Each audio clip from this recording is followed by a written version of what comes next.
Welcome छ मेरो नयाँ भिडियोमा। अनि धेरै समयपछि म फेरि आइरहेको छु तपाईँहरू सामु।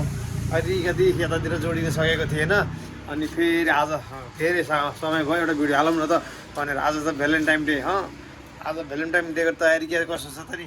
अनि केटाहरू कहाँ हो के हो कसो हो तयारी व्यापक रूपमा लगाइरहेको छु नि तिमीहरू। ल ल तिमीलाई गाह्रो छ के गाह्रो छ।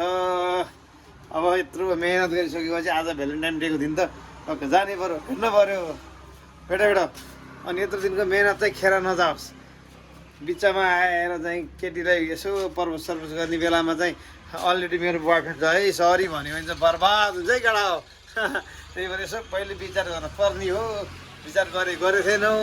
ल यस केटाहरू खुसी छौ तिमीहरू खुसी हुनुहुन्छ। अनि के छ आज भ्यालेन्टाइन डे, भोलि शिवरात्रि। अनि शिवरात्रिको तयारी पनि व्यापक रूपमा भइरहेको होला तिमीहरूको होइन।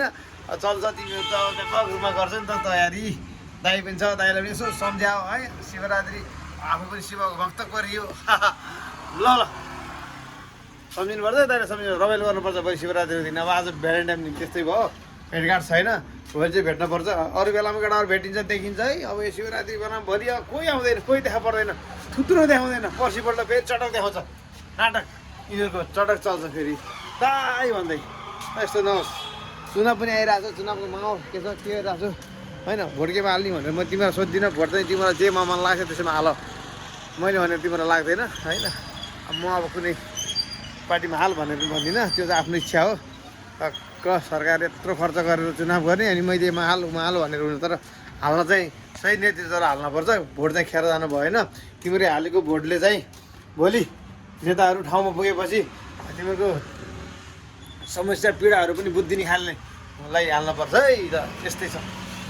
अल द बेस्ट केटा। अब विदेशमा भएको भाइहरू के छ तिमीहरूको शिवरात्रिको तयारी? हामी त भोलि शिवरात्रिको तयारी गर्ने सोचमा छौँ। केटाहरूले साथ दियो भने तिमीहरू पनि त्यहाँ त रमाइलो गर।